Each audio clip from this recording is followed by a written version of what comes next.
All right, welcome everyone to our Principal Advisory Council meeting on June 13th, 2024. I am Brian Ehrenberg, the chair of the Principals Committee, and I'm going to start with introducing Ms. Robin Fields Kinney, our interim commissioner, to welcome us to our meeting. Thank you so much, Chair. It's a pleasure to be with you all again today. I know that you all are celebrating that school is out, and a little bit of rest and relaxation, I hope, is on your horizon. Although we know that principal jobs really doesn't ever stop for the summer, you are thinking and planning and preparing for the next great school year. But I hope you did get a little bit of rest and relaxation in. It is a busy time here also at the Kentucky Department of Education. Primarily and first and foremost, we are really getting close to welcoming our next commissioner of the Department of Education, Dr. Robbie Fletcher, who will be joining us, former superintendent from Lawrence County, will be joining us on July 1st. And he and I, along with the leadership team and a lot of the staff here, have been working on his transition to us, and looking forward to having him join you at one of your future meetings. We'll get that on his calendar as soon as possible so that he can join you. Other things that are happening here at the department, and I see you have a really full agenda today, but exciting things happening in the area of literacy. And I see that you have Christy Bickerstaff that's going to be joining you to talk about some things in the literacy space. But other things that are going on, we just celebrated the announcement of our new partner for the Kentucky Reading Research Center, and that is going to be with the University of Louisville. And I'm looking forward to a partnership with them around efforts about research and data literacy and all things about reading for our students. The other thing that's happening in the literacy space is a joint venture between our Office of Teaching and Learning and our school and community nutrition folks. So you'll see Summer Boost, which is a program designed in conjunction with those two efforts of reading and nutrition at various sites, 29 sites across the Commonwealth, with the support of your school districts, to encourage kids to read over the summer. 1,000 books being provided in each of those school district areas and reading locations to really encourage students and families to read over the summertime. And then I also see on your agenda today, I'm really pleased that you'll get a report from the Kentucky United We Learn Council. Karen and Susan will be joining you to talk about really exciting initiative. And sort of, we're really getting to the part where we're looking at what our new accountability system or a new accountability system may look like. Really focusing on those vibrant learning experiences, innovating through accountability, and then also engaging our communities. So I know you have a very, very full agenda. It's a pleasure always to be here with you. I'm going to hang out, if you don't mind, and just kind of listen into some of your conversation for about 30 minutes. And it's always a pleasure to be with you. And we thank you for your continued service in Kentucky Public Schools. Thanks so much, and I'll turn it back to the chair. Thank you very much. We appreciate you being here and for the update. Now I think we go to the roll call of members. And before I get to that, I know I have a few here that have contacted us, so I'll kind of skip over those ones that have already let us know. So when I call your name, please unmute, indicate that you are here. Erica Bowles. Here. Nick Brooks. I'm here. Thank you. Ashley Bird.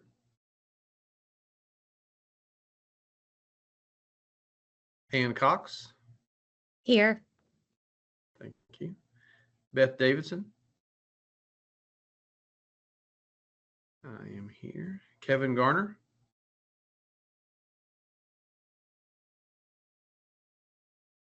Sarah Keyes. Here. Thank you. Carla Collodi. Robert Lightning. Amy Rhodes.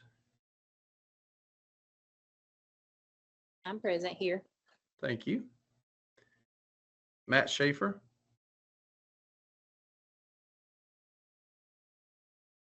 And Sarah Woodford.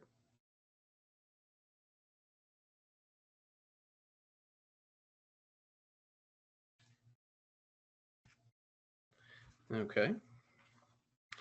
Now I do want to remind you all to be sure you sign in with the digital sign in. I think we're going to put the link in the chat and select today's date. Provide your information as you get that filled out.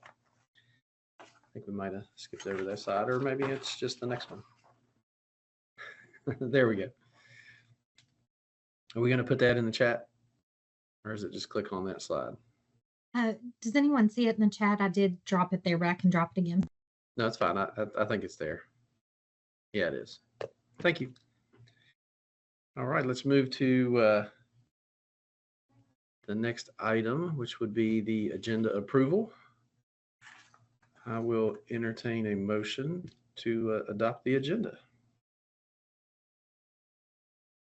I make a motion, Ann Cox, to adopt the agenda as written. Thank you. We have a motion. Do we have a second? Nick Brooks, I'll second. Thank you, Nick. All in favor, please state you're ready in the chat.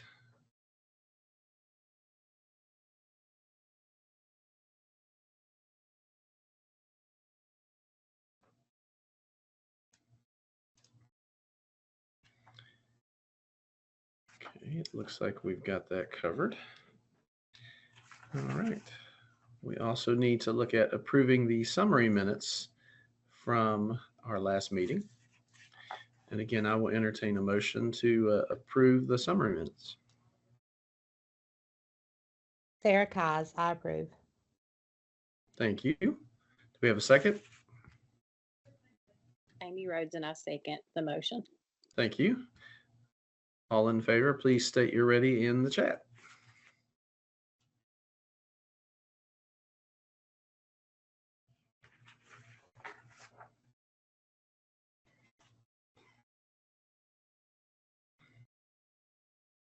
All right, thank you. And it takes us to our next item on the agenda here. It's our legislative overview from 2024. I believe it's going to be Sarah Peace. Hi, good morning. It is very nice to be with you this morning. I am Sarah Peace. I'm the policy advisor for the Office of Teaching and Learning. I'm also a former high school principal. So it's very much a privilege to be with you, and I know how incredibly busy you are. This is a packed agenda, as Commissioner Kinney mentioned, so I want to just go over some bills that I think would be of most interest to you, really focusing on your role as principal, but it's a high-level overview. If you have any questions, I'll be sure to take those down and take them to our consultants and get those answers for you. If we could go to the first, let's go ahead and skip to the next slide. Thank you. So the first bill that I want to speak to is House Bill 162, the Kentucky Numeracy Counts Act.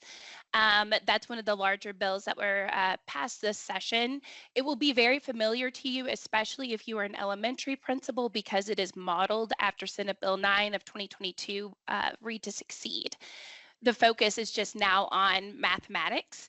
And this little blurb here just kind of provides you an overview of the heart of the legislation, which is that every student in kindergarten through grade 3 who demonstrate a need for acceleration in mathematics based on data from KDE approved, valid, and reliable screeners and diagnostics are able to receive the high quality evidence-based instruction that they need to meet proficiency.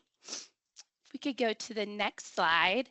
Of the bill itself, it's very comprehensive, so it covers areas related to state support strategies, early intervention and instruction, mathematics improvement plan and the mathematics improvement team, family community engagement and strategies for post-secondary pre-service teacher preparation programs, But this slide here will really kind of get in a little bit more into how this will affect you as a building principal. But for the superintendent, just like Read to Succeed, by January 1st of 2026, your super will need to select at least one universal screener that is determined to be valid and reliable by the KDE for grades K through 3. Similarly, they need to have a diagnostic assessment that is selected. All teachers in K through 3 need to be trained prior to administering the universal screener and diagnostic assessment. And then the superintendent is also required to adopt an evidence-based high quality instructional resource, or HQIR as we call them, for K through 3 that is determined to be valid and reliable by the KDE, but also aligned to our Kentucky academic standards for mathematics. And if you could click, and I'll show the second half, this is really what it looks like on the school side. So after the superintendent has completed those steps, beginning with the 26-27 school year, students in K through 3 must be given a universal screener, a mathematics universal screener within the first 30 calendar days that had been selected by the superintendent. Of those students who have been identified as needing accelerated intervention, they must be given a diagnostic assessment within the first 45 calendar days of the academic year. For those students who demonstrate a need based on that data, similar to Read to Succeed, there is a mathematics improvement plan that will be put into place by a mathematics improvement team within the first 60 calendar days for those students. Also, the bill provides information to the intensive instructional services, the requirements around progress monitoring and supports, and also family resources for those students who demonstrated need for intervention. What I really want to point you to is that little link at the bottom. Yes, right there for House Bill 162. That's the implementation timeline, and it provides you with much more granular detail about the different areas that I listed that are provided in the bill. The next bill that I would like to discuss is specific to our high school principals, and this is House Bill 535 as it relates to the civic literacy requirement for graduation from high school. So the bill amended the requirement for students beginning in grade 9 in the 25-26 academic year, so there's no changes for 24-25, that districts are able to choose one of two options. The first option is a half credit course that has to include areas that are specified within the bill related to civic instruction. All of these areas are also included in the Kentucky Academic Standards for Social Studies. And so this isn't necessarily new content for any of us who work with these standards, but that does provide the student with an option, if that's what the district chooses, to do a half credit course. The other option is similar to what you know now, which is a civics test that's composed of 100 questions that's drawn from the U.S. Citizenship and Immigration Services test. If the district chooses this option, there are some modifications to the administration of the test. One that I really want to, well, a couple that I really want to point out is that at least 70% of the questions must be answered correctly by students. Previously, it was 60%. Students can still take the test as many times as they need to. However, they can no longer use any form of an instructional aid. So in the past, they could use notes, they could use the internet, they had a lot of different options, but that is no longer allowable under House Bill 535. Then beginning September 1st of 2026, the districts that have chosen to do the exam, the test, they have to report back to the KDE the first time successful completion rate. So just how many students were able to pass the test the very first time they took it, but also the average number of times a student has to take the test to be able to pass. And then we will provide that data to the Interim Joint Committee on Education for their review and consideration. This requirement is true of any students in the early graduation program. Also, if a student has passed a similar test in the past 5 years, they do not have to take this again. And I also want to note that students who are provided accommodations under an IEP or a 504, all of those are still honored if if the district chooses to continue providing the test. Okay, thank you. This next piece is for our elementary principals. It's Senate Bill 167, and it's related to cursive writing. There isn't a lot of new differences here for you. It just requires that students beginning in the 25-26 school year must, the local schools and districts must ensure proficiency in cursive writing by the end of grade 5. Grades 2 and 3 already in the Kentucky Academic Standards for Reading and Writing has standards provided for cursive writing. So those pieces are already there. They're already required to be taught by students. But this piece of legislation just requires that students reach proficiency by grade 5. The district gets to determine what that proficiency looks like. But I did want to also link in the last bullet point here, we have guidance for writing program guidelines that you might find very helpful. And while I mentioned that, I forgot to point out on the previous slide for civics, we have an implementation supplement. Thank you so much. Down there in the green bar again, considerations for implementing House Bill 535 that we've provided to help guide districts and schools in their implementation of this new requirement or new changes to the civic literacy piece. And then this is just my last slide. I wanted to point you to the legislative guidance webpage that's provided on by KDE. At the bottom there is a link to all the guidance for 2024, but also you will see here just in this little screenshot I provided where you can find the supplemental guidance on House Bill 535 and House Bill 162.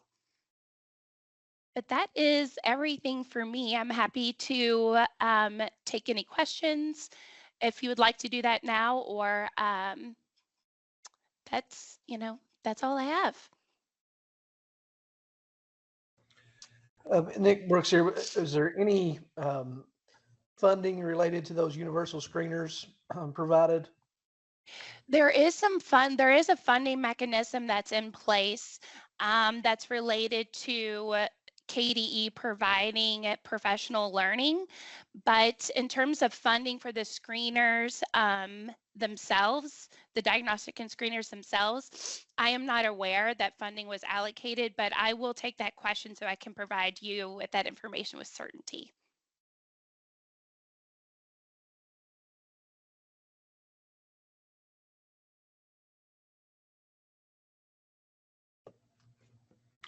All right, thank you, Sarah. We appreciate your presentation. That is my pleasure. Thank you. Yes, ma'am. We will now move on to the Kentucky Academic Standards update. Looks like we have Crystal Rowland, Jessica Green, Erica Baker, and Amanda Pruitt from the Office of Teaching and Learning. Thank you. Good morning. My name is Crystal Rowland. I'm the Director of Program Standards in the Office of Teaching and Learning. And today my team and I will be sharing some updates around our Kentucky Academic Standards. We have a couple of questions for you to consider as we share today. What resources and support would you find beneficial for supporting your educators with implementing the Kentucky Academic Standards?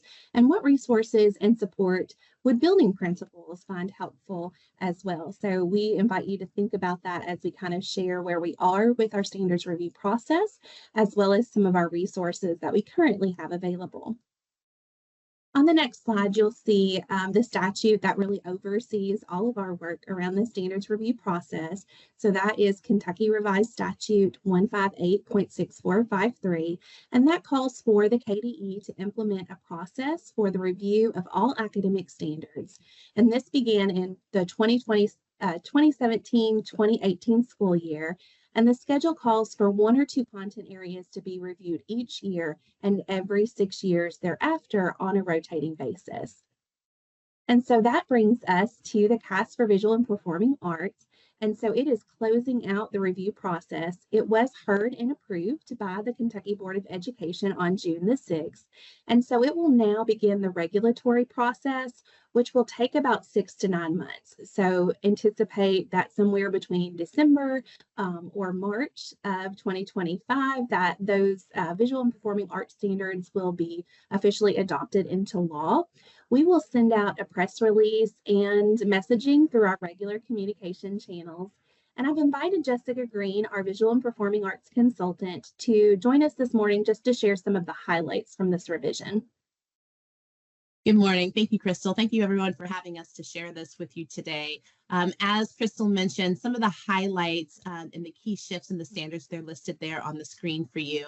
Some of them include the addition of a front matter, which is in cohesion with the other content CAS documents. And so that will be consistent now across all of the content areas. There's also a reorganization of the document by discipline and the added introduction for each discipline. And then use of color coding as an organizational tool those are the biggest takeaways. We added some key vocabulary and discipline-specific glossaries. The committee felt very strongly that that would add clarity for our teachers across the state. There's also navigational tools that include hyperlinks from the table of contents, also to the bottom of each page to navigate the document more freely. And those hyperlinked key vocabulary words lead directly to the glossary as well.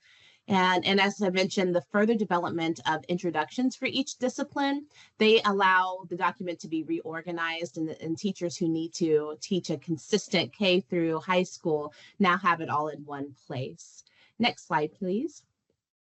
You'll notice that the color coding I mentioned is very prominent on this page. And as Crystal likes to say, this is probably one of the more aesthetically pleasing CAS documents that we have at the KDE. And that was in response to public feedback of having a more user-friendly document. And so the colors align with the National Core Art Standards, that blue for the creating process, purple for the performing, producing, presenting.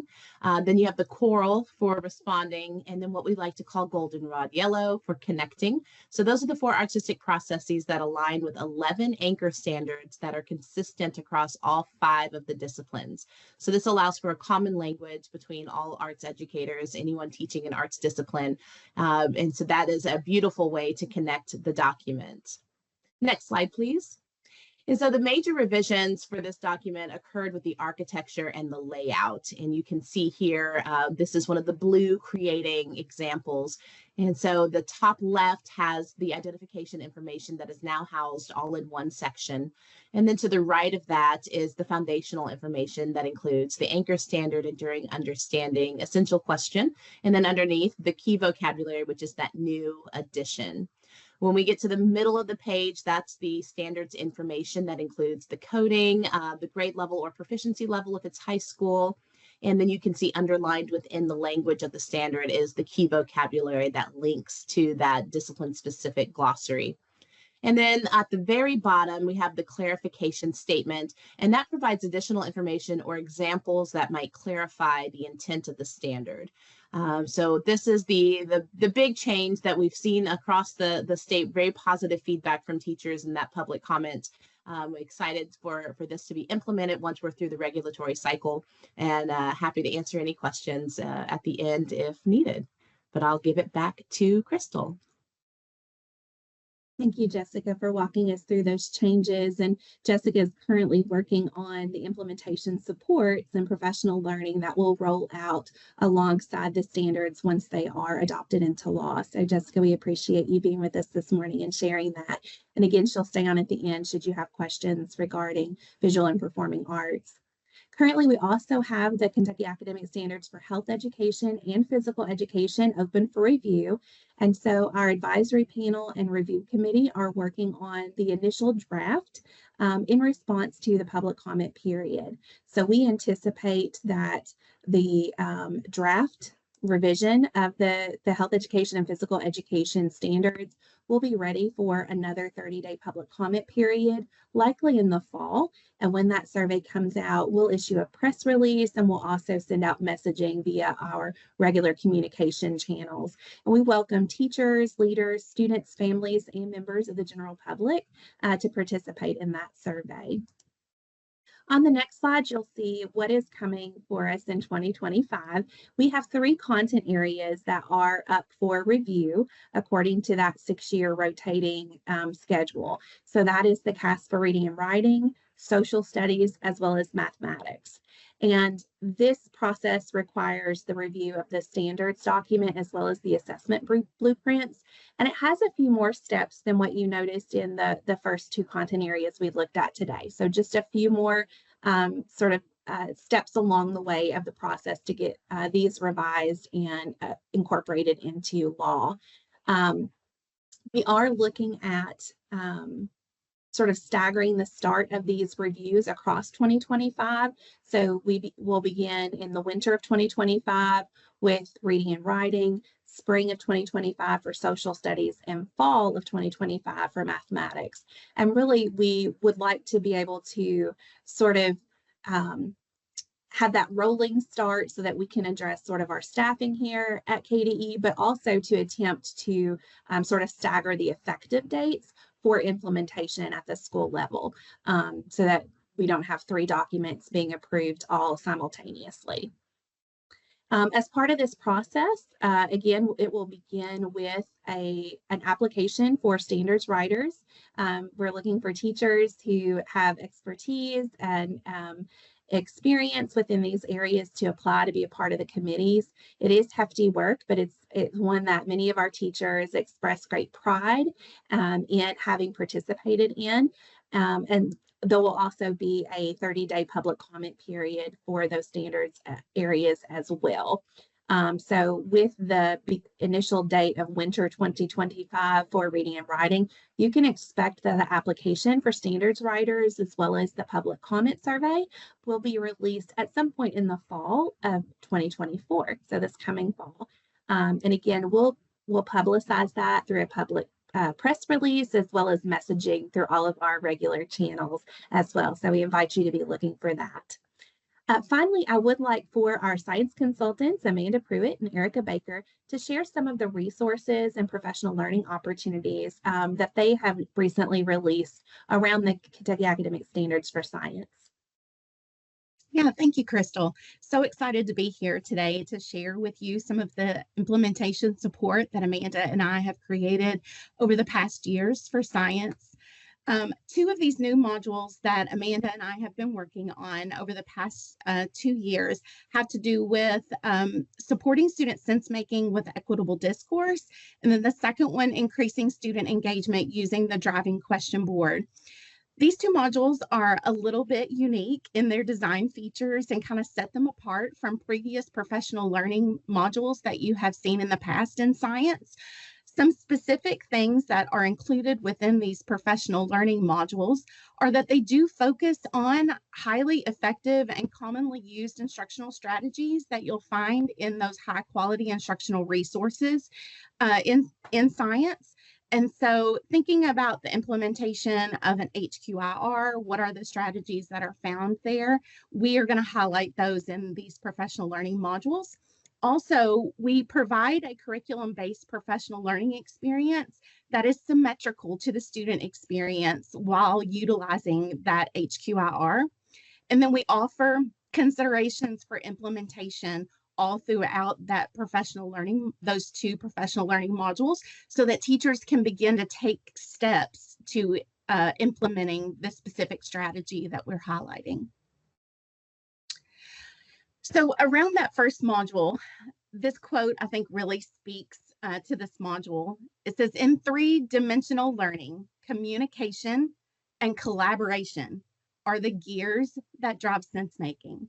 So when we're talking about academic discourse, we know that that is the heart of what helps students make sense of science. Supporting student sense making with equitable discourse has several module goals that are attached to that, and you can find those on the screen. First, One of the most important things for engaging in effective academic discourse is establishing that learning environment where all students have that equitable access and opportunity to learn through discourse. Secondly, they develop a collaborative understanding of equitable discourse that supports student sense making. We're also going to examine why we should use academic discourse in the science classroom, and then explore how both teachers and students can contribute to that equitable academic discourse. And then last but not least, have some time to intentionally plan for equitable academic discourse. We will be sharing this out with other teachers in an upcoming science professional virtual workshop opportunity. These sessions will be from 10 to 12, starting July 22nd, going through July 25th. And we are really just going to be working through this professional learning module with teachers to help think about some guidance and successful and intentional facilitation of discourse. These are virtual sessions where we will be working through them in a synchronous way, but then also have some opportunities for asynchronous learning in between. There's going to be some things that have to be done between the sessions. We are saying that active participation is required for discussions, and then for us to have that adult learning experience that is very symmetrical to the classroom experience. And we are offering 12 professional development hours that are possible. We will provide a certificate for that, but of course that is at the discretion of the local school and district. We are offering that registration through July 17th. Of course, it is free. We've provided the link and also the QR code for you to be able to share across schools and districts. And in addition to that, we have another opportunity for teachers to engage with another module that we've created around improving student engagement in the science classroom using a driving question board. And you will find this module and its resources on our Science Professional Learning module page at kystandards.org. And the goals of the driving question board module, we hope, are that teachers will be able to explain what a driving question board is and understand its purpose in the science classroom, identify ways that the driving question board can build a community of learners, analyze how a cohesive storyline can be built around an anchoring phenomenon, and generate ideas for how a driving question board can be used as a formative assessment tool. And as you notice in the image to the right where the red arrow is pointing to, there are some key resources that are embedded for this driving question board for districts to use. There's a facilitator's guide, a slide presentation, and there also, we just released the recordings from a past webinar that you can find there as well. We thought this might be helpful in a couple of different ways. One is, as leaders in your district and in your school are taking this module and using it with teachers, they can watch through our past webinar to help them prepare and plan for engaging teachers in the module. And a second opportunity that you might be able to provide to teachers in your area as well is if you find someone who might be walking through it in isolation by themselves. And so this can give them a chance to be engaged in a community of learners, so that way they can reflect and consider other ideas as they walk through and listen to the webinar. So we are going to provide an in-person opportunity to go through this webinar again as a workshop around the driving question board. And that's going to be coming up Tuesday, July 9th from 9 to 3:30 p.m. at the KEDC office in Lexington. Registration is free, and as you can see in the image to the right, these are all key aspects that we're going to be talking about that day that help us in being able to effectively use the driving question board that we find in our HQIRs for science K through 12 in our classroom, which are engaging in phenomenon, questions, investigations, how to build that community in your classroom, so that way those driving questions can help with the sense making around that phenomenon, the storyline, and making all of these things that students are thinking about and questioning. And as we build those science ideas, how do we make those visual? So we hope that you will extend an invitation, and we would like to see as many teachers as we can and teacher leaders at this in-person opportunity. Thank you, Amanda and Erica. And so you can see their contact information there on the screen should you have specific questions about the resources that they shared with us today. I appreciate Science sort of highlighting some of their resources because we do look to support implementation of standards through a variety of ways. And so they highlighted an in-person opportunity, webinars that teachers have the opportunity to participate in directly, as well as PL modules that can be used by school leaders or teacher leaders to guide PLCs through the process of understanding their standards more deeply. But I would like to revisit this question of resources and support that this committee feels might be important to support teachers and principals in implementing standards in any content area. So I would invite you to come off mute and share with us any ideas that you may have, or you can feel free to drop those in the chat.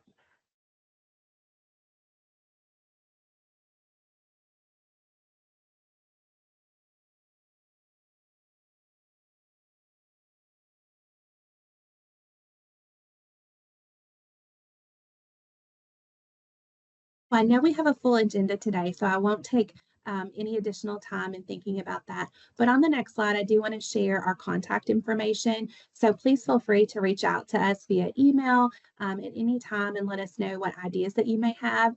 I do want to share that in addition to the 3 areas that I shared previously that are up for review in 2025, our computer science standards will also be initiating the review process as well. And so much as will be happening in 2025. And as always, we invite your questions. We invite any input that you all may have for us. So thank you for your time this morning. We appreciate all that you do to support education in Kentucky. Thank you, ladies. We appreciate you presenting today. Takes us on to our next agenda, the Read to Succeed updates from Ms. Christy Biggerstaff. Good morning, all. It is also a pleasure to be here. I, too, was a building assistant principal and a principal for 8 years. No one really understands or knows the work that goes on in the summer months if you are an administrator, unless you've been there. So I know you are in the throes of planning for next school year. I commend you for all of your work and what you do for students. So I'm going to talk to you just a few minutes today. I don't have a lot to share, but I did want to share with you a couple of updates from the Read to Succeed initiatives that are going on in the Office of Teaching and Learning. The first is something that we are so excited to actually launch. We've been working on launching this for a year now. It is the new literacy coaching model that is brand new to the state of Kentucky, and we are so excited about it.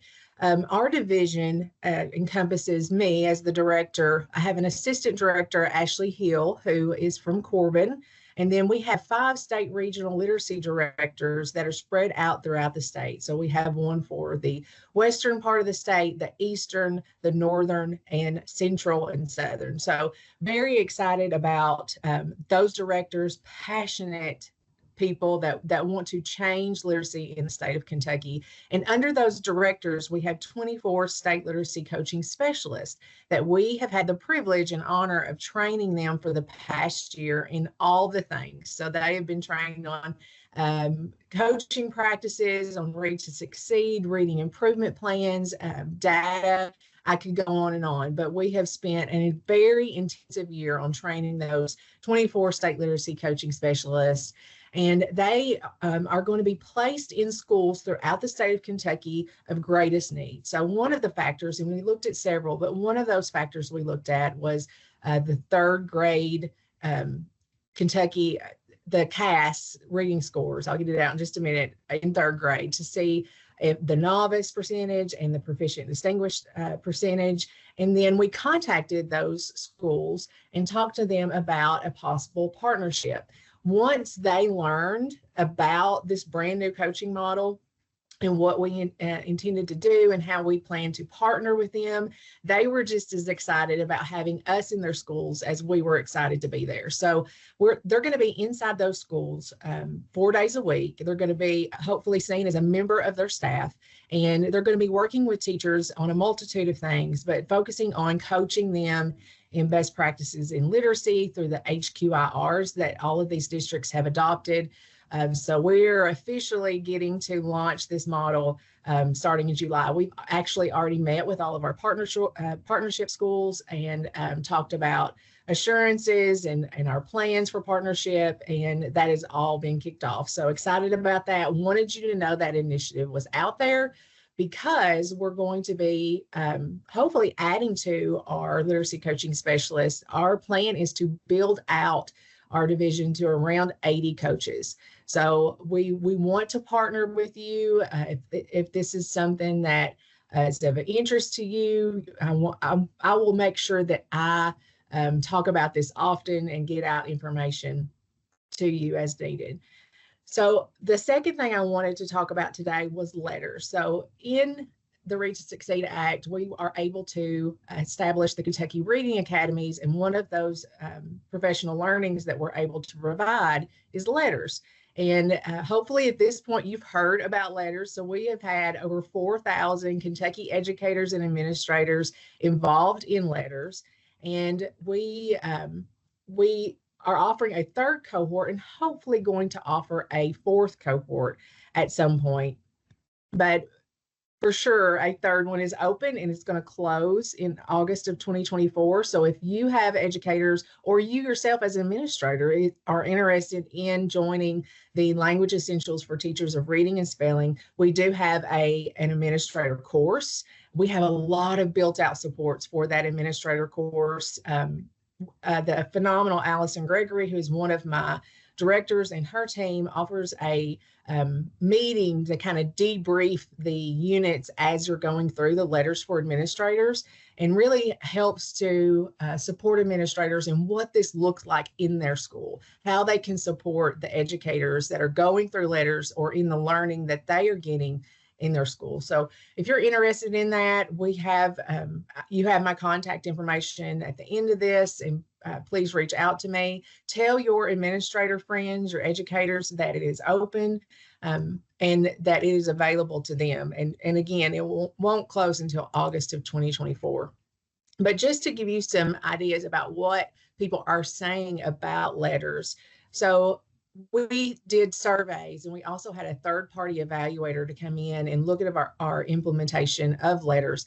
And they were able to have some focus groups and surveys to get some of this information out. But it basically, everybody that I have talked to that has taken letters has said two things. It's a lot of work, and it is. The Letters for Educators course is 2 years. It's 8 units, 4 units a year. So it is a heavy lift for our educator friends, but everyone that has taken it said it is worth it. So they've said, I'm now able to see and understand why the students in my classroom were struggling. And now I have the knowledge and the information to help them overcome those struggles and be better readers. The administrators that are taking the Letters for Administrators course, and I also have a lot of administrators that are taking the Letters for Educators, because they too want the same information that the teachers are getting. I have a superintendent that is taking that just finished the Letters for Administrators course. And I thought that was a phenomenal support to the educators and administrators in his district. But basically, administrators are saying, this is helping me better support my teachers and understanding the whole scope of how I can better implement a schedule in my school to support readers. So again, everyone that has taken it said it's the administrator course. I do want to say it's just a year. So it's not 2 years. It's just a year. It's a shortened version. It's a high level overview of what they're learning in letters, but then it doesn't go too deep as the Letters for Educators does. Again, they're saying it's comprehensive, it's exciting, it's invigorating. So a lot of the educators and administrators that has taken it has really enjoyed it. So the third thing and the last thing that I want to talk to you today about is the Kentucky Reads to Succeed Conference. It is happening next week. It actually is not too late to join. So our registration has officially closed. We met our capacity, but we emailed all of our registrants last week and said, if your plans have changed, let us know. And they, some of them did have plans changed and canceled. So we do have a very limited amount of spots available. So if you are interested in coming to the Kentucky Reads to Succeed Summer Conference, reach out to me. We would love to add you. We have around 1,500 people coming, 144 different school districts that are represented. That's so exciting to me. Emily Hanford's going to be our keynote speaker. And then the sessions that the team have built out are really going to be impactful. So if you can join us and want to join us, please reach out to me. We would love for you to be there. So I'm going to stop there and just ask if anybody has any questions or comments for me.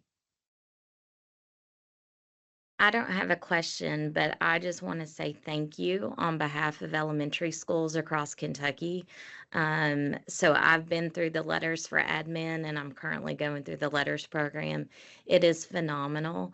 And I've even reached out because of the Letters for Admin program. Allison Gregory has really helped me and connected me with Sarah Henderson, who is going to be one of your coaches that goes out, because my school adopted a new curriculum, and they've really this past year helped us and will continue to help us, even though we're not one of those chosen schools. But just what a great resource you guys are to us, and just how thankful we are. Thank you so much, Ann. I appreciate that so much. We truly do want to, our end goal is to ensure that every Kentucky student can be a proficient reader. So with that goal and that passion that we have, we truly want to help and support.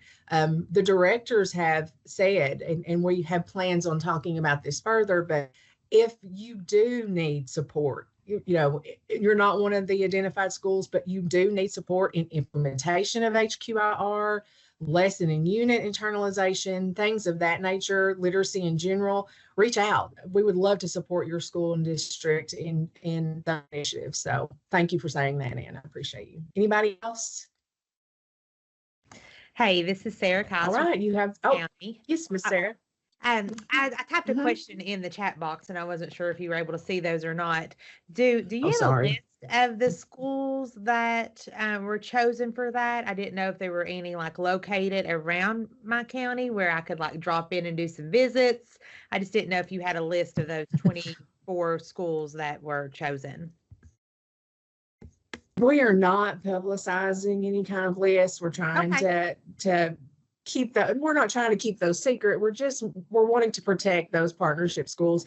And we don't have the legislation that other initiatives in the state have in terms of it says, you have to publish a list and things like that. But that being said, Sarah, if you want to reach out to me, I can put you, we can talk and see if there might be opportunities that you could visit a school or a district. Absolutely. That would be perfect. Thank you so much. No problem. We also have, and I'll be quiet, but we also have, through that Letters for Administrators support that Ann was talking about, we also set up district visits. And so hopefully that might be something that you could do as well. Right. Thank you so much. Reach out if I can be of any help. Thank you, Christy. We appreciate your presentation. We will now move on to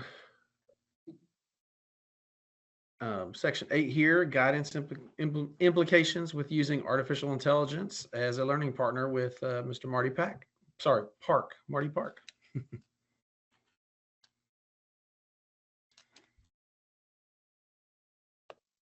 Well, thank you so much for the opportunity to be with you today. My name is Marty Park, and I'm our Chief Digital Officer here at the Department of Ed and inside of our Office of Education Technology. A couple of quick things. Following Christy Biggerstaff and talking about the literacy work across the state really puts me in a tough spot. because the magnitude of school leaders who are talking about how awesome our literacy work is awesome. And so hopefully I can kind of meet that bar with some conversations about this topic. And then I'd also say that, as a former classroom teacher and district leader for quite some time, and I've been at the Department of Ed now for a while, I've never been a principal. So I feel like I'm temporarily in the Cool Kids Club. So thank you for that. Thank you for the opportunity today to be in the Cool Kids Club. I'm excited about this topic. Has anyone ever heard of artificial intelligence or AI? I'm joking at this point. But yeah, so quite a bit of development in this space. And in terms of education technologies, AI is a developing space for us, school efficiencies, and also learning. So I want to share a couple ideas with you, but really open up for discussion. This is an important topic for us. And just a few months ago, in a team KDE meeting, so in our agency, we had some developing work and conversations about AI and how we are using AI or planning to use artificial intelligence as a partner for work and learning. And so continuing to push and work throughout our schools and districts with this kind of technology is important. It's an emerging space. And so just want to share some ideas with you. I think you would probably agree with me that the framing of AI as a work and learning partner can be important. That we are starting with the question of, can you help me fill in the blank? Can you help me with this task or with this idea? And as a partner, artificial intelligence can really help us develop our belief systems around how we are engaging or using technology. So we're coming out of the grass and coming forward with the big idea of encouraging and engaging and empowering the safe, secure, and responsible uses. That's important for us. I'm going to say that sentence a couple of times throughout this brief period as we shove a lot of ideas together in a really short amount of time. I don't want to minimize the fact that we believe that artificial intelligence is as transformational technology as things like the internet, as things like mobile computing and smartphones and social media. And so we don't want to minimize the impact of artificial intelligence at all, but we want to put it in the right framing so that we can have really smart discussions about it. We believe that artificial intelligence for us is really, if we just replace, because there's some scary parts of AI that I think you've probably already jumped into, you've probably already talked with some teachers about. And as school leaders, you probably had some initial conversations, but if we frame it around the idea of emerging technologies, then we can talk, I think, better through how we can implement, how we can use artificial intelligence. And so I'll replace the idea of AI with emerging technologies, not to minimize it, but to be able to have a conversation without being on the edge of that fear space, which is not a space to not address, but it's one that we don't want to bury our heads in the sand. So I'll touch on some of those. If you're not aware, we produced. We were one of five. We were actually I think fifth or sixth state to produce and publish guidance for artificial intelligence that you can hopefully leverage. And I'll share more about that. But if you have a browser open, you can go to kets.news/AI. So that's the Kentucky Education Technology System we refer to as KETS. That's kets.news/AI will take you directly to this guidance brief. And it's guidance that can help our district and school leaders like yourself enter into the conversation in a way that is approachable, but also help set your beliefs and your implementation strategies in your schools. And so I wanted to hit on and unpack that belief statement. And it was important for us to really come forward with how we believe AI can be impactful in our schools and in our classrooms with our teachers and with our kids. We can improve guidance and support by encouraging. Some states initially started to try to, let's block all forms of generative artificial intelligence. Well, we don't believe that's a winning strategy. And so we want to encourage and engage in the uses of AI in the right way. And so that's empowering our uses, and that's framing around safe, secure, and responsible implementations. And so I think it's important to understand that the ideas of safe, secure, and responsible are indeed complex sometimes, but really put forward really good questions for us. And so we think artificial intelligence can help with school efficiency, but we also have to always stay in the middle. We got to keep humans in the loop, is what we refer to it as. And so we're never going to let AI do things for us without being in the middle of that work. And that's why I like the ideas of being a partner with this kind of emerging technology and using this kind of emerging technology as a teammate, if you will. So hopefully, yeah, there we go. So just real quick, in that guidance brief, I'm not going to read this slide to you. I'm not going to read these words to you, but you'll quickly see that there's ideas of consistency and balance and normalization. So we've all been using artificial intelligence for quite some time, and AI has been around for a long time. What's new to us is interfaces that we can all interact with in new ways. So we've all been using systems and tools and platforms that are using AI in the background. Our smartphones are connected to flavors of artificial intelligence and have been for a long time. But how we interact with these new interfaces so that we can become a partner is the new part of generative AI. And so in the guidance brief, you'll feel that consistency, you'll feel that balance, and in normalizing the use for us. There's an introduction, there's a purpose that we are very explicit about.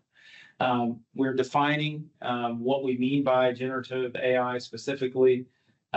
We launched some principles for incorporating, and then really talk through some application and research positions that we're going to stay in tune with as a state. And so again, we're out in front of this as much as possible. How much are you, so I want to pause real quick and ask, how much are you having discussions about AI and generative artificial intelligence with your teachers in your schools right now?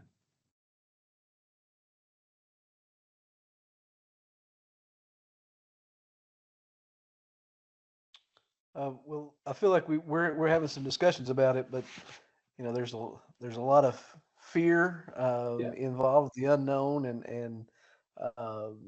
and I don't think any of us feel like experts just yet to be able to kind of lead those discussions as well as maybe what we should. But yeah, they're definitely taking place. Thank you for that, Nick. Anyone else want to share? We have actually began using it a lot this year. We had district resource teachers come in and provide some professional development and had some PLC work on a few days. And I had a lot of teachers that dove straight into it. Some of my older teachers are a little hesitant and really don't, they're still really not even on social media, let alone AI. But my newer teachers, my younger teachers, they have really adapted with it and utilized it tremendously.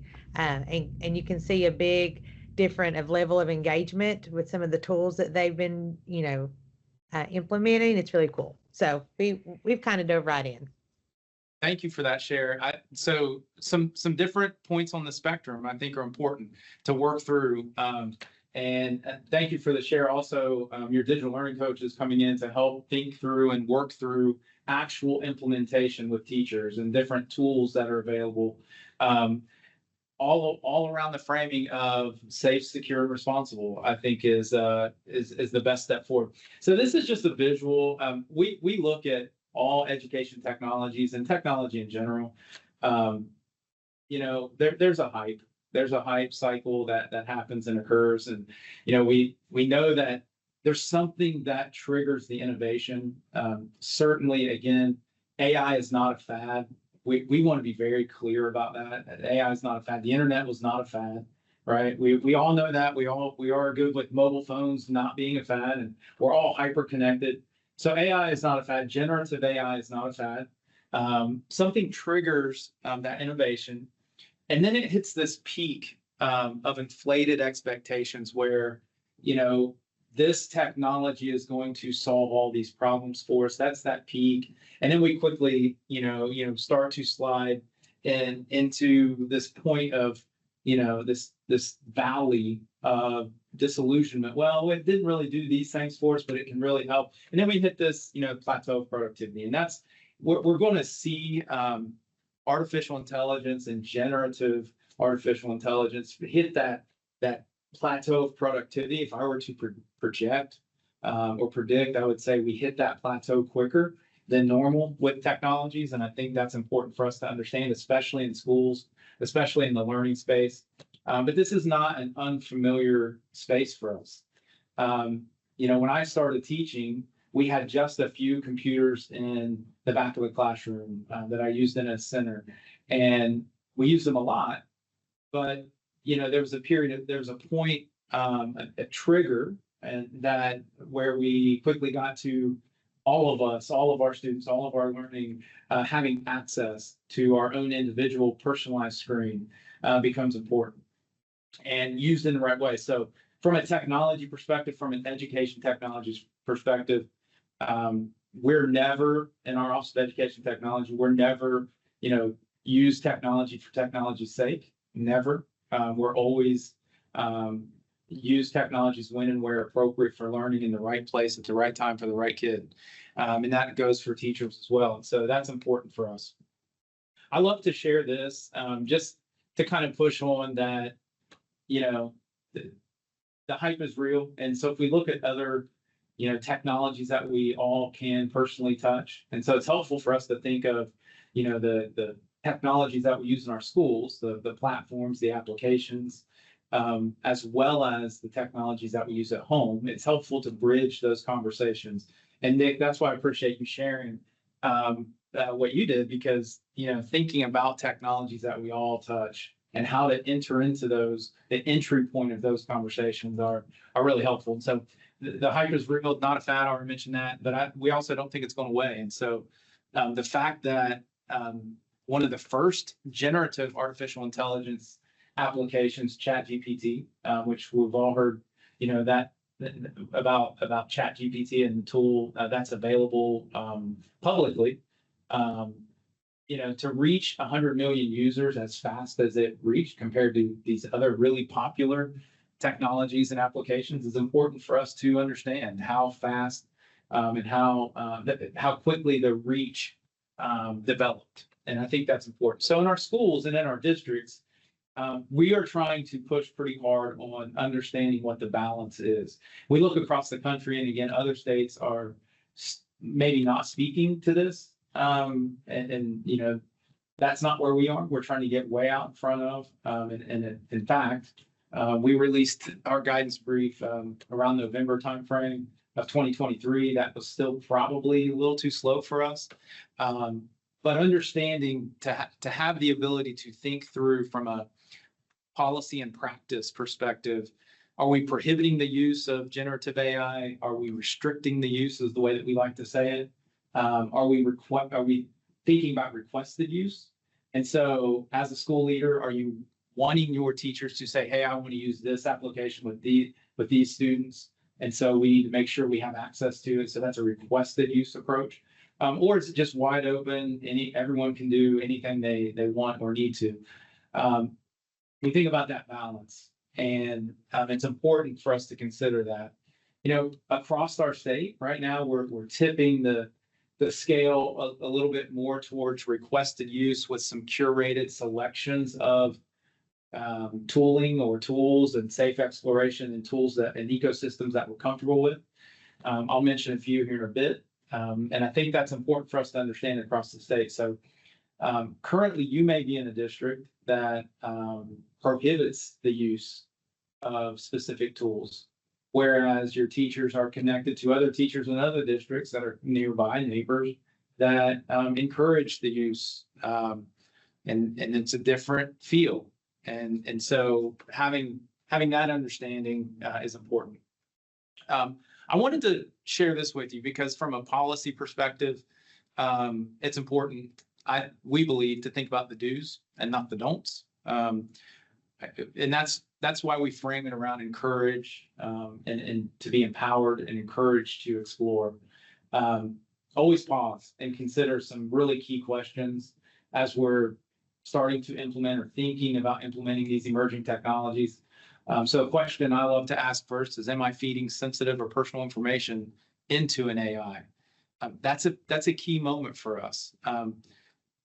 AI is about the data, and it's about the data that's being fed into it in order to get a response back. So is the AI a part of the ecosystem in your district? So for example, if you use Google Workspace a ton in your district, is the AI a part of that ecosystem?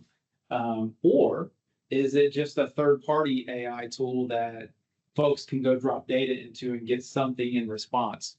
And those are some real key questions. We want to make sure that we're not sharing personal information or sensitive data. Student data is easy to talk about.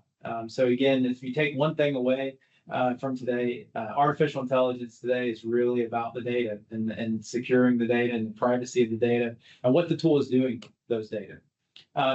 Does the AI want me to give it permissions? That's a great question to ask. We've had some school districts share with our service desk and need some additional help where somebody, a single person gave access to some really gave permissions to some important sensitive information to an AI that then took those permissions and did some other things with it. It started to kind of propagate itself. And so those are, thankfully, the district was able to jump in and help that situation. But I think it's important to understand that. Is the tool free? And this goes with any technology, but if it's free, then what's the payment? And generally, our interaction, it becomes the payment. So thinking about it that way, do I want to sponsor an AI implementation in my school that we pay for? That usually makes sense. I know we all have budgets that we need to adhere to, but if it's free, then what's the payment and where are those data going? That may be part of the payment. Is the product generated from the AI ethical to use or share? So we already know that there are generative AI tools that are producing based on prompts that we give it, are producing artifacts or producing things that may not be ethical. They may be laced with bias that we want to be aware of before we use and share it. So that's a basic question that we're starting to learn to ask. And then, can the AI response be shared, or does it need to be reviewed first? Well, that's a rhetorical question because it always needs to be reviewed. We already said that we need to stay in the loop with it. And so, and then finally, this is a big one for school leaders and district leaders is, are folks asking for acknowledgement of using AI in a product and before using? And I think that's a good point of clarity. I think that's an opportunity for us from a leadership perspective. I mentioned I share this because we've had some real examples of effectively by using a tool we're giving it permissions to be us, and that's an important moment for us to realize that as an emerging technology, we can definitely give an AI bot or an AI access to things that we would never give our badge to get in our building or to get in a specific part of a school that we generally in the person wouldn't permit. And so I love to play this game, and I'll do this real quick, but just to start conversations rolling and to have some fun with it. But is it real or is it AI? And so really setting the tone of trying to understand where we are today with generative AI versus where we've been in the past, maybe a year ago even. So just a quick question, round one, let's play a quick game, have some fun with it. We have access and we have buckets of student produced products through our student technology leadership program. And our students are producing amazing things. And so we can use some of this in this game. This is round one, so great landscape. Some of you may have been in this exact spot. Is this real or is this AI? Raise your hand if you think it's real. Nick thinks it's real. Okay, Sarah, thank you. Now raise your hand if you think it's AI. Oh, you got me. Okay, Brian. Okay, well, you all got me.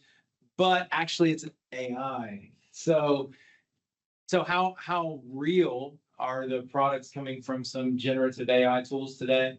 And how quickly, within a couple seconds, based on a one sentence prompt, can we get some products? And it's easy to see with art. So round two, my iPhone can take a really nice portrait photo, blur out the background a bit, and zoom in on this nice spring picture. Is this real or is it AI? Raise your hand if it's real. Okay, AI. Stacy, you think it's real? Okay, Amy thinks it's AI. This, in fact, again, is AI. And so, darn it. So, again, very quickly, this was 4 words in the prompt to generate this picture. Less than a second to generate it. Round 3, we're heating it up. And so, real or AI? Raise your hand if it's real. Only, okay, okay, and is it AI? Okay. I think someone voted twice. Nice move, solid move there. This, in fact, is real. And so while I tried to generate this picture with AI, this was based, a student took this photo. I tried to generate something like it with AI and got kind of close, but nothing as good as this, in my opinion. And so being in the loop with what we're trying to generate, also asking, when can I use this? How can I use this ethically? So safe, secure, and responsible use. Final round, round 4. So we launched the internet. We were the first state to put internet in every school. And this is rare behind the scenes look at the creators of modern AI. Real or AI? Raise your hand if it's real. Raise your hand if it's AI. I see Bobby Knight in there. Yeah, this is actually, so I love this because it's actually both. So parts of this are real, parts, Photoshop work. And this is as a partner. So developing this storyline as a partner with AI becomes, a best next step for us. So I'm going to wrap up, but I just, in framing around, can you help me? Microsoft has some awesome tools. In fact, Copilot as an AI and as a generative AI tool, you already have access to. It's fueled by OpenAI's ChatGPT-4 engine. So it's ChatGPT behind the scenes, as opposed to going out and asking folks to create a personal account with ChatGPT. The opportunity is to use Copilot through Microsoft, which is ChatGPT. But it secures the information, it secures the data. And so it's more of this enterprise, safe, secure, and responsible approach, as opposed to go create an account on your own with something that's not connected to our school or district. So that's a neat option for us. Google launched a tool called Bard. You may have heard of it. It quickly changed its name to Gemini. And so Gemini, you already have access to Gemini. Google is also launching some image generation generative AI, which is interesting. Several districts and schools have Adobe licensing as well. So we highlight Adobe Creative Cloud and Firefly, certainly asking the question of, whatever product is generated from these tools, is it safe, secure, responsible? Is it ethical to use? Am I citing the use of AI? By the way, most of the images in these slides are generated by generative AI. And so you may be leveraging AI and you may not know it. And that's a point. Most of us have tooling and we're using platforms and applications. All of our partners are going to be using AI to do some things to help us. That's important for us to understand. And then how we interface is important. So I'm going to actually pause because I think a bigger storyline are the questions that you are engaged in and that you're helping answer as leaders. We were able to share some AI framing with the teacher advisory as well, and some really great points, really well captured conversations around student cheating, maybe plagiarism, the entry point for teacher conversations, I think is important. I'll contend that any former math teachers, classroom math teachers, so I still contend, and I've tested this hypothesis with multiple math teachers that, our math teachers are cracking up right now at our ELA teachers because some of our reading and writing teachers are a little bit frustrated by students using AI to cheat on an assignment or plagiarize. And I use the word cheat on purpose, but plagiarism is a thing if we've used AI when we were told not to use AI. But our math teachers have contended that our calculators have been doing this generative work for a long time. And so now our ELA folks are and our visual arts folks are starting to, and performing arts folks as well are starting to get to that same space. So, but again, thank you for the opportunity. I want to open up for questions, conversations about AI that we can help with, and specifically around implementation, big ideas or big thoughts that you think we should jump into from a statewide perspective.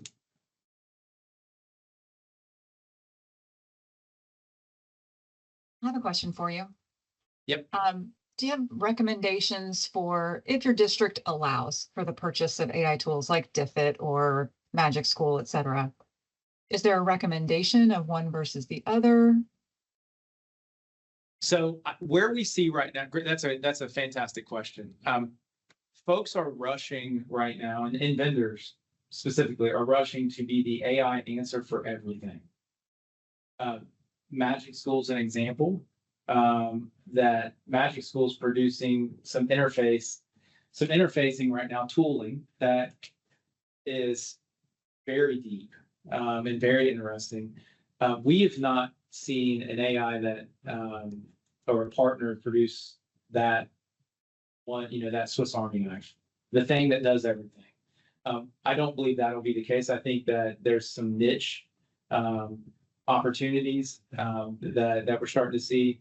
I would settle on, your ecosystem and what can be tied into your ecosystem. So for example, we have some districts who do a lot of workflow inside of schools with Office 365 from Microsoft.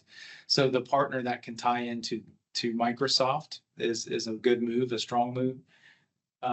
We have a lot of districts who have workflows and their ecosystem is mainly inside of Google Workspace. And if that partner can tie into Google Workspace with efficiency, then that's a winning move as well. But it really comes down to really put a nail on the head. I think it really comes down to what that partner is doing with your data. So it comes down to the terms of use. It comes down to data sharing agreements. And that's where we need to get sharper. That's where we need to get more savvy. And so there are some tools right now that I'm not comfortable with because they're not saying what they're doing with the data that you put into it. And so we need to be very careful with those folks because everyone is rushing to incorporate or integrate AI in a way. And some of that is reckless. Any other thoughts or questions that I think? Yeah, I had a question, Marty. If I'm in a district where we are allowing AI, no restrictions, what do you think is a good starting point for a teacher to utilize that within the classroom responsibly with the kids kind of involved in that whole process? So I love AI as a partner in product. So I'm a big fan of what are we asking students to produce in terms of demonstrations of learning. And I think it's important for us to take that step to allow students to play.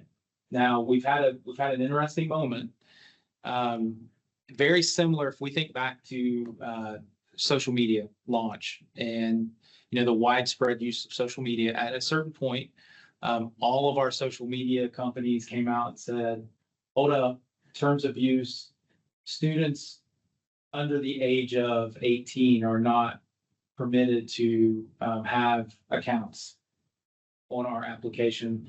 We've had a moment now with AI where now not all, most of the big partners and players are saying, hey, this is not for students. This is not for students under the age of 18. And so we've had a pause moment to say who has a generative AI tool that we can say secure and responsible, right? Work with students on, because it's about those skill sets that our students are going to need moving forward. We believe in that. Again, AI is not going away. So the prompt engineering that we need to teach in terms of the skill set are important for us to work with students on, especially in terms of products and demonstrations of learning, and using AI as inspiration or using AI as a partner in learning. So we're in a moment where understanding what you have access to and what that specific company, vendor, or tool is saying your students can access or not is interesting. It's not a clean answer right now. So just to be clear, like Microsoft came out and said, hey, Copilot's awesome for teachers to use to help develop, again, that's ChatGPT behind the scenes, right? So develop lesson plans, design it, take 2 seconds to design a rubric based on a simple prompt. Super efficient, super helpful. I use it, I do it. But again, Microsoft has said students under the age of 18 can't touch this. So we're at a spot where we're trying to, everyone's trying to figure that out now. So terms of use are important. If you buy a thing, or if you buy a license with a vendor, with an application, check to see what they say student usage is allowed to be.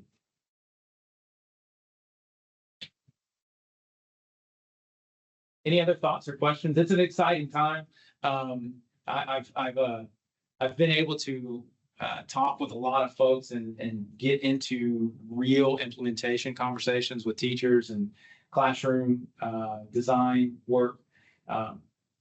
It's an exciting time for us in terms of emerging technologies, for sure.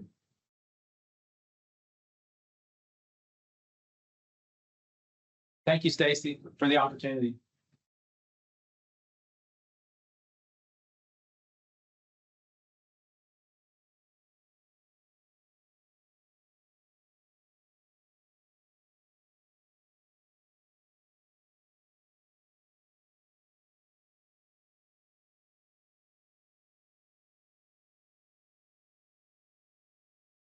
Brian, you're muted. I think I saw you saying some things. Yeah. Small mistake. Sorry. Okay. Thank you, Mr. Park. We will now move on to Kentucky United We Learn Council updates with Karen Dodd. Good morning, everyone. Good to be here with you. Am I coming through okay? Okay, great. How many of you have heard about Kentucky United We Learn? Great, great, great, great. See a lot of hands going up. Appreciate that. Well, Marty, if you can figure out a way to design through AI a new accountability model, that would help me out tremendously. But until then, we're going to keep working on it through Kentucky United We Learn. You can go to the next slide. So this is going to be a quick overview. The work going on with the council is moving very rapidly right now. So some of my slides are already outdated. So I'm not going to talk just to these slides, but I just want to give you a good idea of kind of where we are and what you can expect to see as we move through this process. We are in year 2 of designing a new accountability system through Kentucky United We Learn. We have about 55 members, And that's down from about 75 when we started. There's been a lot of attrition. People get busy, people leave their jobs, as you can imagine. We've had a hard time, honestly, engaging a lot of our business partners. We started off with quite a few. A lot of them have dropped off. The first year we tried to backfill as we lost people, but we're at a point right now that adding new people, it would take more time to get them up to speed and show them where we are, especially with things moving as quickly as they are right now. It just doesn't feel like it makes a lot of sense to add people at this point. So instead, we're trying to do more outreach like I'm doing here with you today, and let people know what's going on and get feedback and input from folks in different ways. And I'm going to talk a little bit more about that in just a few minutes. Our council chair is Penny Christian. Penny is a huge part of PTA, Parent Teacher Association, and just somebody who is incredibly involved with education from a parent perspective. Dr. Jim Flynn was just named our council vice chair. He's a former superintendent. A lot of you probably know Jim. You can go to the next slide.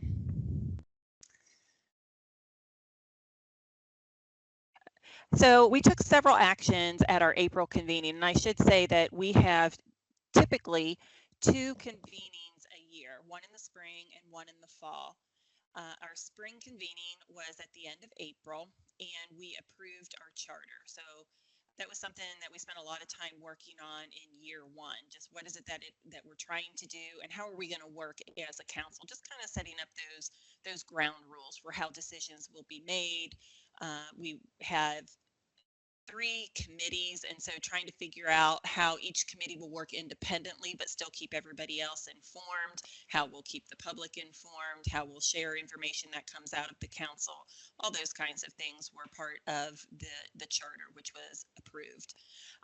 This is also when Jim was elected as our council vice chair. We have a roadmap, which I'm also going to share with you in just a moment, that was reviewed and approved during this meeting. We talked a lot about design principles, and I'm going to share that with you as well. And then some work groups were formed, and that's going to be the main part of what I talk about today. So this is our roadmap, and you'll see there in green our moonshot, or also known as a vision statement, and that is to build a prosperous Kentucky. We will launch an accountability system that is meaningful and useful to all learners. And then this roadmap, or what we're calling our journey to the moon, what you see here at the very first milestone, if you will, prototypes developed. This is where we are. So even though we're into year 2, like I said, our first year was all about gaining context, doing empathy interviews, listening to folks out in the field, listening to community partners, parents, teachers, students, principals, superintendents, just everybody. And now we're in this phase where we do have prototypes developed. So this is the very beginning of the journey. Those prototypes are going to be shared with various groups. We really want that engagement to happen between sharing and editing. So that continual cycle, that's going to go on for quite a while. We're also hoping this summer to start sharing what we have, these prototypes, with legislators. And then we're going to go into a testing phase. So having folks like yourself, the schools, start looking at the prototypes, start using them, give us some feedback on what would work and what wouldn't work. And again, continuing to revise those. Ultimately, the council is going to recommend this model to KDE.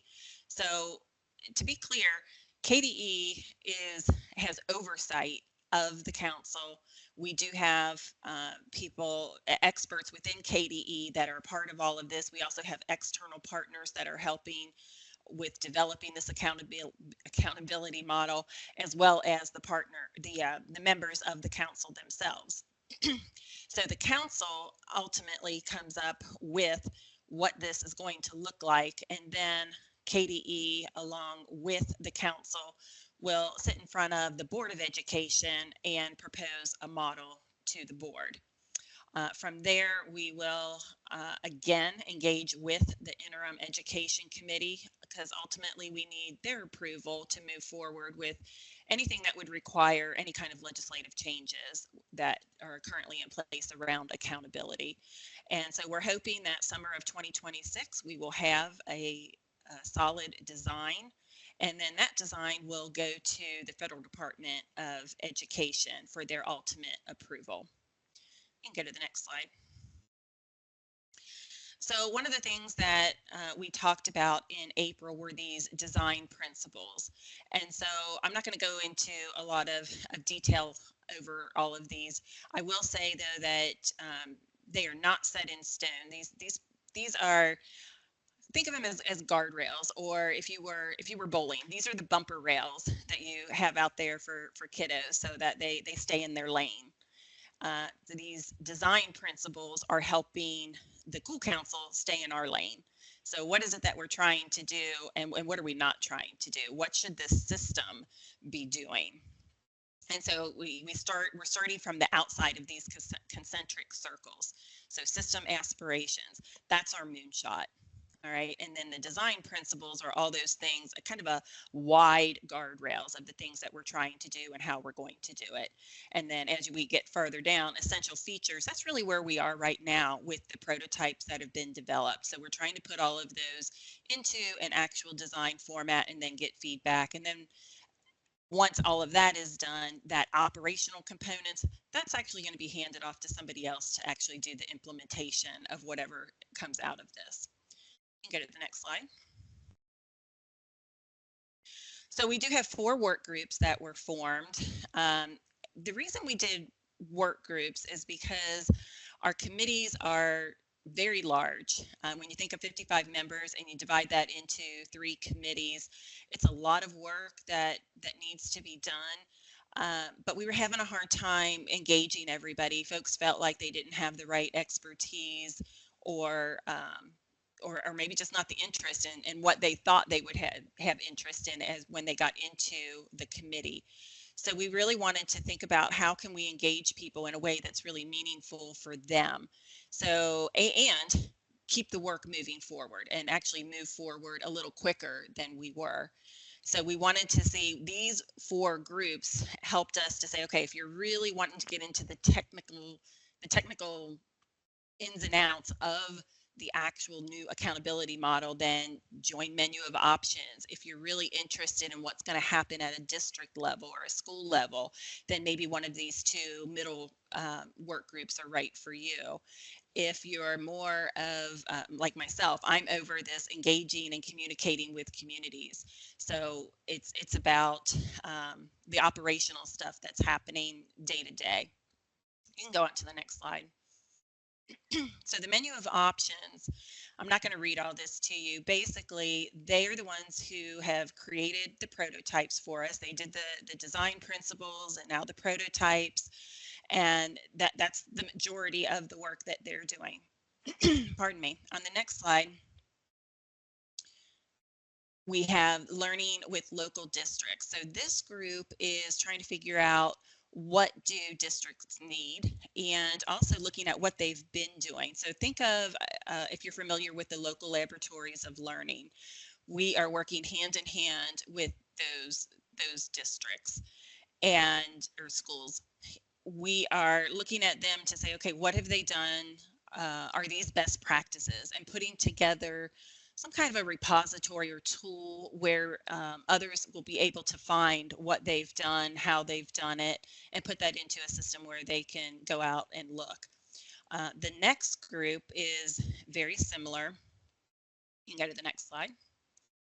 And this is district supports for quality. So they are also working at that district level and trying to figure out what other resources will be needed. So once we have this new accountability model in place, what will schools and districts need in order to help them implement what we ultimately come up with? And also, like, between the 2 of these, and I think these 2 are working very closely together. So, you know, what kind of options at the local level do schools want or need? Because this accountability system, of course, it's going to be what do we need at the state level, but also what do districts and schools need, what's important for you to determine if a student is being successful. So this all goes back to vibrant learning experiences. And if you look at our moonshot, that's what we're talking about, a system that's meaningful and useful to students.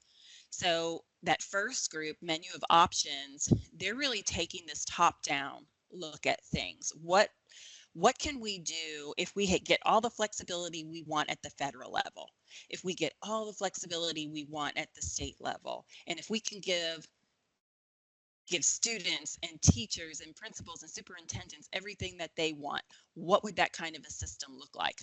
That's one of our prototypes. Are we going to get all of that? Probably not. So prototype 2 is looking at, okay, well, maybe we don't get everything we want from the federal level. What would it look like if we could still go forward getting a lot of what we want at the state level? That would be prototype number 2. The third one might be, we're not going to get much flexibility from the federal level or the state level, but maybe KDE can do something. What would that look like? And then the fourth one is closer to, we're not getting a whole lot of flexibility, but what can we still do? Maybe with waivers or a change in what we currently do at KDE that would help out schools and districts. We think we're going to end up somewhere in the middle of all of that. This is a federal grant that we have in order to do this new design. So we do expect to get some flexibility. It would be a little silly for them to give us all this money to come up with something and then say no to everything we're asking for. So we do think there's going to be some new flexibility there. We just don't quite know what that's going to look like. You can go to the next slide. So this is the engaging and communicating with communities. And like I said, we're primarily just trying to keep pace with everybody else that is doing these prototypes and figuring out what the local districts are going to need. Allergies, I apologize. So we started off, this group kind of started off with asking a lot of, doing a lot of empathy interviews. So that looked like talking with students and asking them about maybe a project that they did, something that was more innovative. You know, what was that experience like for you? Tell me about your project. What did you like about it? What didn't you like about it? What did you learn from it? So questions like that, where we're trying to see what is engaging to students. We did the same thing with teachers. You know, how did you come up with this project for students? What did you hope to get out of it? What do you hope the students got out of it?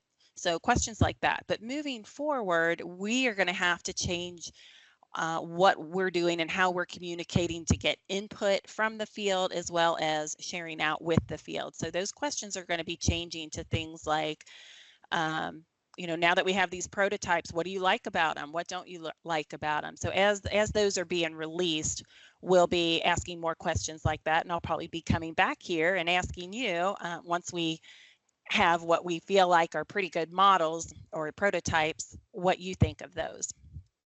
You can go to the next slide. So our next steps are to again share what we're doing with those prototypes, get those cleaned up. We expect to have at least 3, maybe even 4 iterations before they're really ready to go out widely. So that's what we're in the process of doing right now. The menu of options work group is meeting next week to do their first revision. So they're in version 1.0 right now. They've shared it a couple times with some different folks. So we're going to be seeing version 2.0 soon. And then we're actually having another convening in July. When we met in April, the members felt like we were starting to move very quickly and they didn't want to wait until the fall to meet again and talk about these prototypes. So when I say we're starting to move quickly, that's exactly why, because they are really starting to feel engaged and want to see this move even faster. So we'll be meeting at the end of July, probably looking at that version 2.0, getting input and commitment from all of our members that, yeah, we think we're on the right track here so that we can move forward, start talking to legislators and start sharing these prototypes more broadly. And then of course we'll still meet again in October. So I think that's all I have. I know that was a very quick, very high level overview, but I'm happy to take any questions if you have any.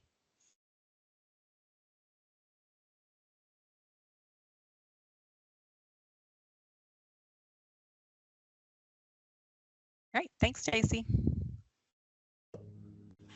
Thank you, Thank you. Karen. All right, now I'll turn it over to Stacy. She has several items up here on the agenda. Take it away. Thank you, Brian. So I do have a couple of things I wanted to mention to the group and wanted to get your feedback around. Primarily, this item 10 is the Principal Advisory Council membership application. And unfortunately, we're going to have a large number of our PrAC members rotating off after the September meeting. So there will be some vacancies that we need to fill. And what I wanted to do was give you all an opportunity to look at the previous application. I know probably the majority of you who are present today completed this application or maybe an earlier version of it. But I wanted to get your input around, as we are getting ready to release a new application, what is within this existing application that we certainly need to keep, and what is maybe something that we need to add to the application so that principals who apply to be part of the council have a complete understanding of what the obligations and responsibilities are in conjunction with being a PrAC member. So if you don't mind, I'd like for you to go ahead and open that up. If you have any issues accessing, just let us know. But Emily has put the direct link in the chat. It's also embedded within the slide deck. It tells me that the form is closed. It's not accepting responses. Try contacting the owner of the form if you think this is a mistake. Okay, so yes, I am going to have to open that up. Can you do that, Emily, on your end? Do you see it? Well, it needs to be clicked to accept responses, but I'm gonna try that. Okay. Okay, try it now.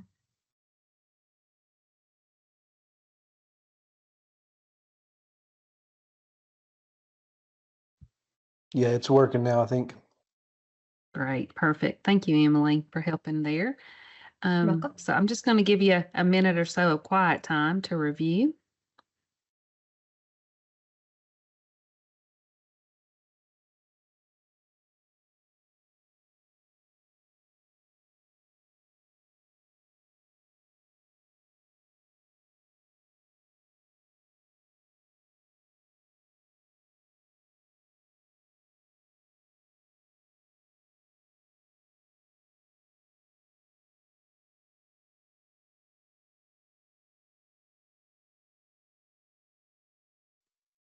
I think it looks good. It's still all very applicable. That information. Other thoughts? Other comments? I think my only comment, I'm trying to read it quickly. Is there any way to let people know like when the intended meeting dates are? And I say this almost as an explanation as to why I haven't been very present. They tend to be consistently on days that I have district principals meetings. And so I've gotten permission to be here a couple of times, but I thought, oh gosh, I can't get permission every single time. But I was just wondering if that could be a possibility so people could double check their calendars before they committed. Yeah, that's a great suggestion. And we already have them set for the upcoming year. So absolutely, we can put that in the application. It's a wonderful suggestion.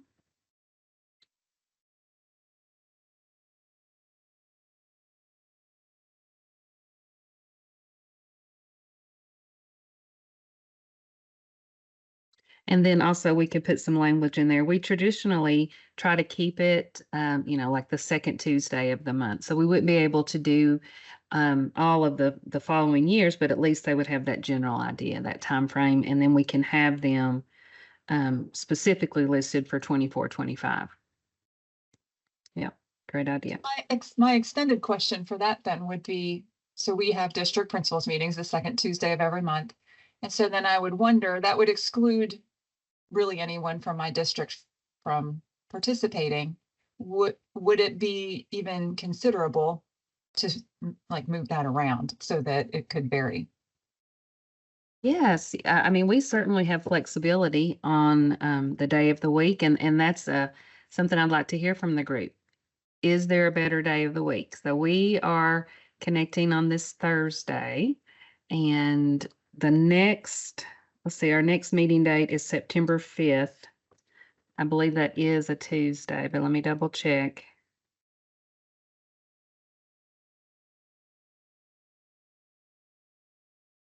September 5th is on a Thursday. It's on a Thursday. Okay, so we've got the PrAC on Thursday. All right. I also do tax, so I got to get my days of the week correct on which one I'm talking about here. So PrAC. So we got it Thursday. So what would be a better day from the group?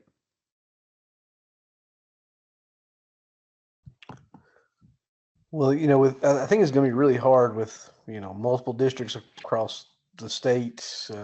Everybody does it a little different. You've got members rotating on, rotating off. I think it's going to be hard to find a day that works for everyone.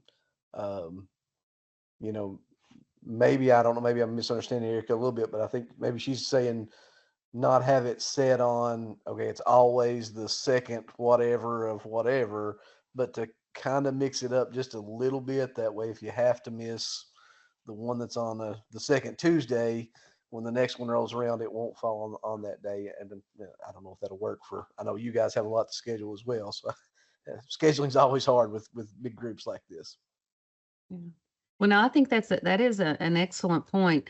And I guess we have just always been kind of programmed to have that consistent time frame. You know it's going to be this day of the week, second week or whatever. But yeah, I think that is something that we would completely be open to. Maybe kind of alternating the days of the week for the 4 meetings during the month. Is that what I'm hearing from the group? Think that might be a good option? I see heads nodding. Yeah. Okay. All right. Well, we can certainly investigate that and try to implement that change for the following year. Yeah. Thank you, Amy. All right. I see your comment in the chat. All right. Anything else? Other ideas or suggestions?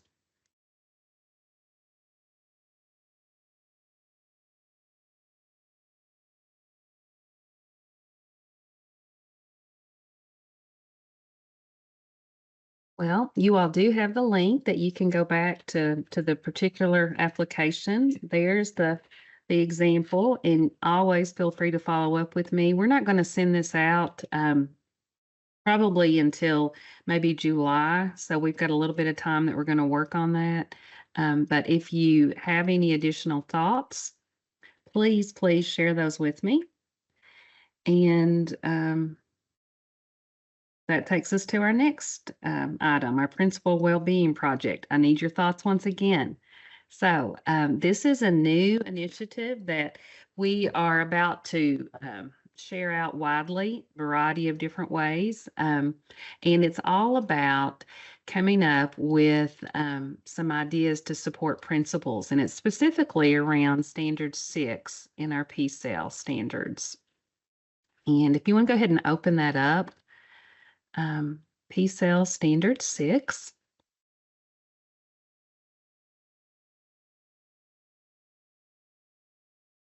And as you glance through Standard 6, you're going to see multiple references of well-being. Now, a lot of the phrases, it's kind of pushing on principals are responsible for ensuring the well-being of teachers and staff within the building, but we are certainly just as concerned with supporting the well-being of our principals. And one of our partnerships that we have the P3 team and KDE, we work closely with institutes of higher ed, specifically those folks at the university level that are coordinating and implementing principal prep programs. And so one suggestion that they had was to try to get together some type of resource to support principal well-being. And specifically, they thought a video bank might be a nice idea. And so what we have done is we have started the process of organizing some principal videos that we're going to be releasing.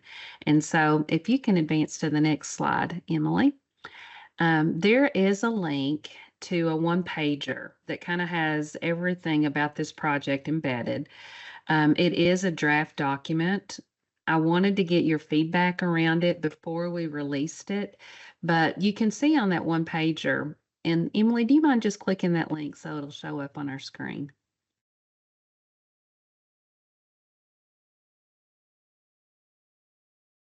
This is You a can little s- different. Can you see Okay. it? No, but that's okay. That's fine. Okay. We don't have to see it. They can see it, and that's all that matters. So as you examine the one pager, you're going to see a variety of different hyperlinks embedded on the document.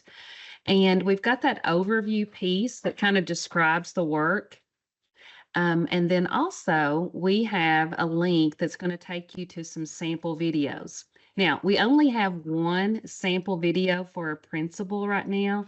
We do have an example that's embedded in there for teachers, for a teacher well-being, but I wanted you, if you don't mind, to just go ahead and click on that and get a sense for what we are shooting for. Look at the principal example. And I'm going to let you play that. And I won't give you I think it's like a 4-minute clip. Maybe just give you about a minute or so to get the gist of what that video is aiming for. So I'm going to give you a minute of quiet time.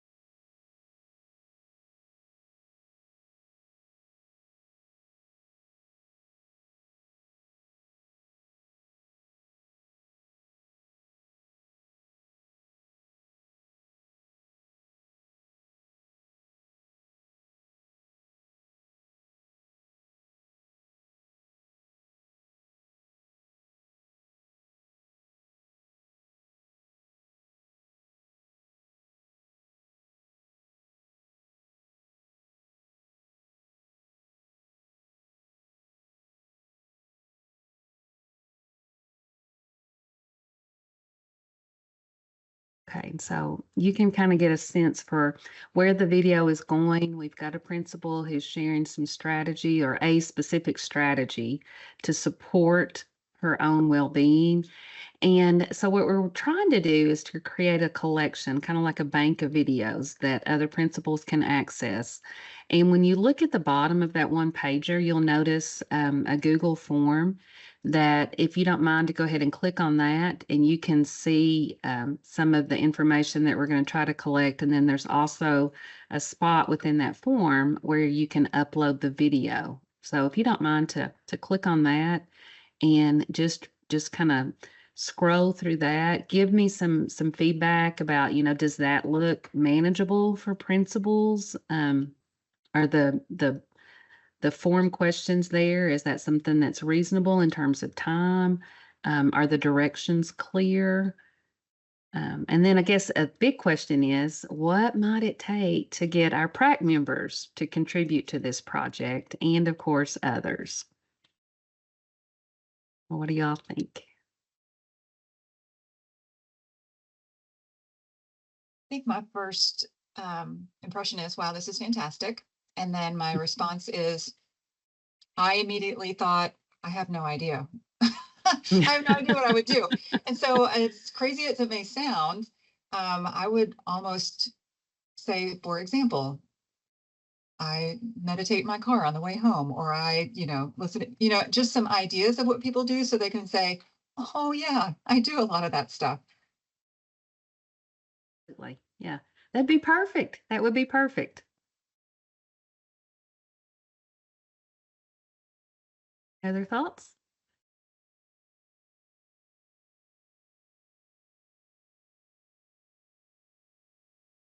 I love the idea. I think it's great.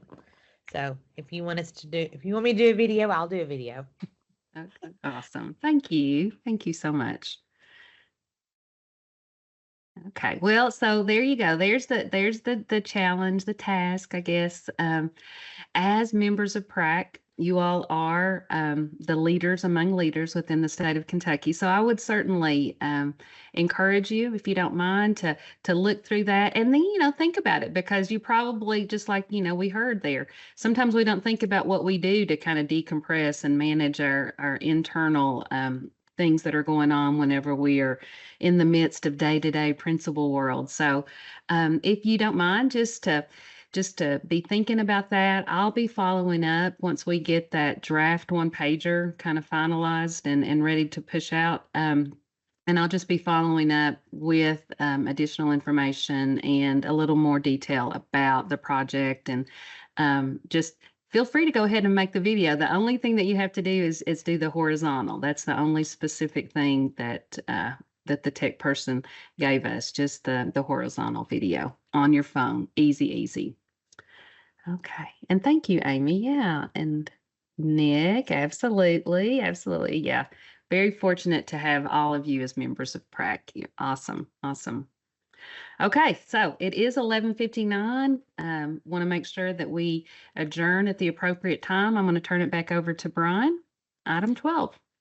All right, thank you. I will, at this point, entertain a motion to adjourn. I will ask that before we move forward with that, though, make sure you click the link to do the feedback form and fill that out. And if you haven't completed your attendance, please try to get that done as well. But now at this time, I'll open up for a motion to adjourn.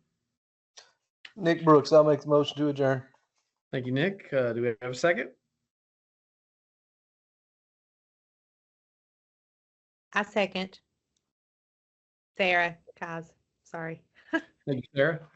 All right, all in favor, please put your response in the meeting chat, and I'll wait on a few responses there to make sure that.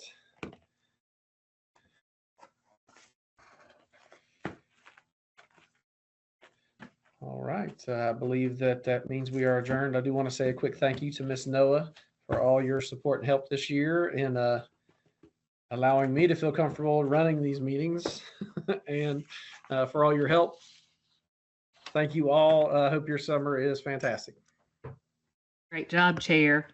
Hey, and one quick thing before you log off, let me just tell you this. I am also going to follow up with an email. I've had a request. I mentioned the partnership of KDE and Institutes of Higher Ed and the Principal Prep. I mentioned that they have also asked us to get some information from principals about as things have changed in your job responsibilities, duties, the world of education, what is it that you wish that you have known more about? If you think about going back and graduating from those principal prep programs, what is something that they could better do to prepare those who are leaving their programs and getting ready to assume a principal position? And I'm going to be following up with email, but that is just another thing I wanted you to be thinking about. They're wanting some sitting principals' opinions, advice, suggestions as they are revamping their programs to meet the needs of principals in the year of 2024. So, and thank you, Sarah. I see that in there, dealing with mental health. All right. Fantastic. We'll make a note of that. Okay. Y'all have a great rest of your day. See ya.